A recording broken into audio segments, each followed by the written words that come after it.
Well, here we are about 6.5 minutes past the hour on a Wednesday morning in Cache Valley, and it's time for Let's Talk. Let's Talk, our weekday public affairs program where we talk about things happening around the community and issues of the day, that sort of thing.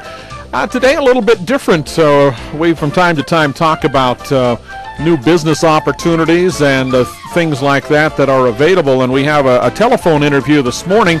I have with me on the telephone a fellow by the name of Kerry Silverman, who has developed a couple of products that we're going to talk about today. And Kerry, thanks so much for being with us today. Yeah, good morning. Thanks for having me on the show. I really appreciate it.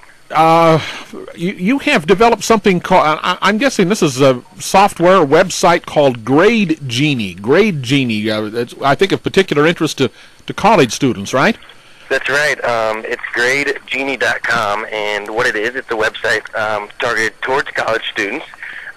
Provides really very basic but very robust capability and functionality for students to collaborate on an academic level, which include the sharing of notes and study guides over our internet site.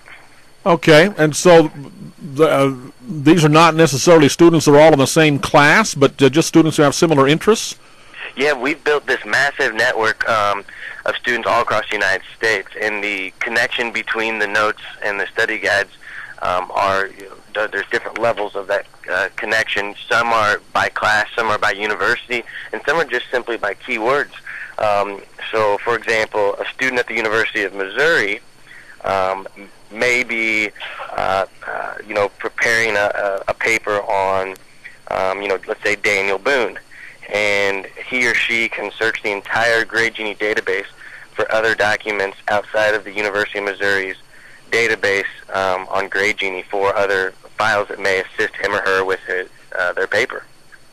You know, I think some people are going to think, well, when you start talking about sharing notes and sharing class assignments, how does that differ from cheating? Do you ever get asked that question?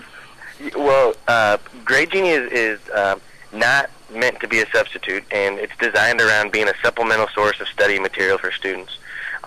We have a very, very proactive position on educating our users on what GradeGenie is to be used for and what's not to be used for, and we take that approach very seriously.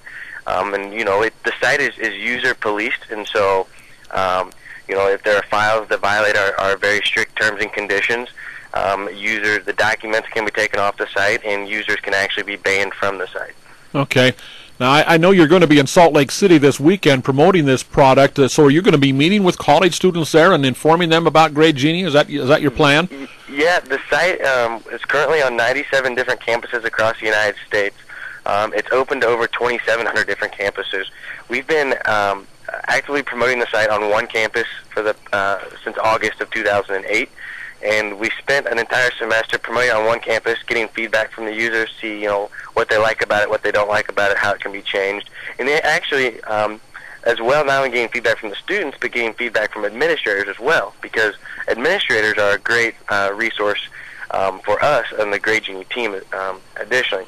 And so our objective in Salt Lake City is, we have a handful of colleges there that we have users on those campuses, and we're going to say, to just meet them in person and say, look, we're the people behind the project. We want to know your feedback, and we want to know what we can do to help it spread and grow further in the Salt Lake area. Okay, now we're in an area north of Salt Lake, close to Utah State University and close to Idaho State University. So are those some of the schools that are going to be involved? I'm sure along with the University of Utah, Westminster, and some of the other schools right in the immediate Salt Lake area.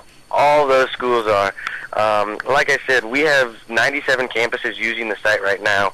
There's over 2,700 campuses that it's available to, and we have the capability to add any additional campus within 30 seconds.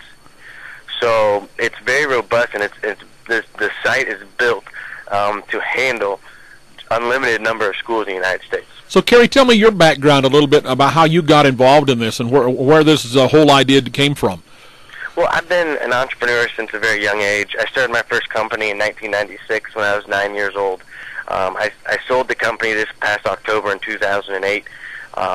And ever since starting that first business in 1996, I've always had just an eye for different inventions, and I always like to use my imagination to explore the possibility of actually creating it, and going outside of just simply an imagination.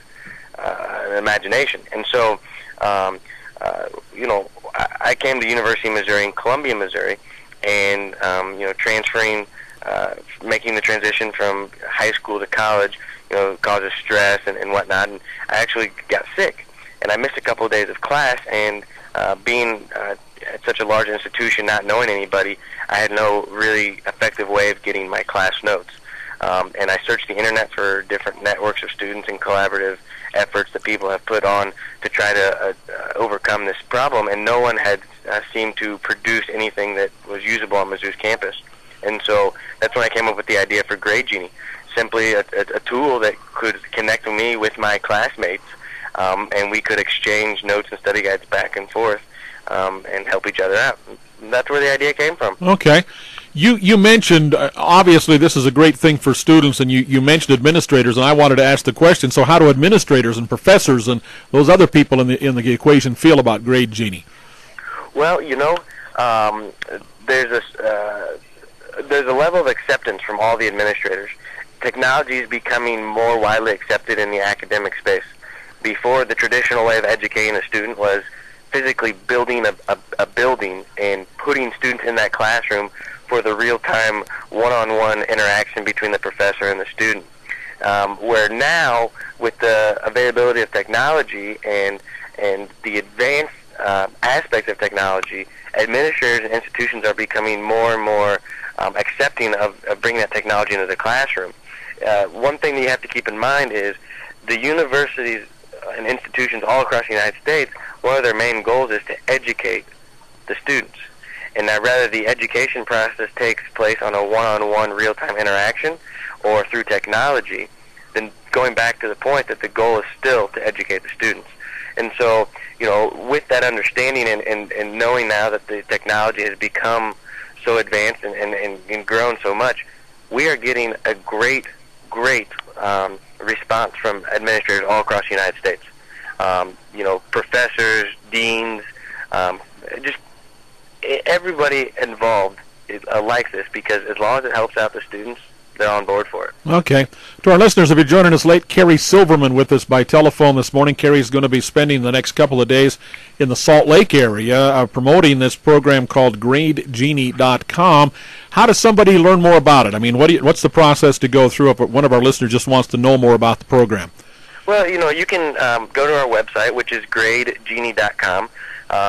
It's pretty self-explanatory how it works, but there's an about page and an FAQ page on the site as well. And by going to the site, it goes into detail what the site provides, what it offers, how to use it, etc.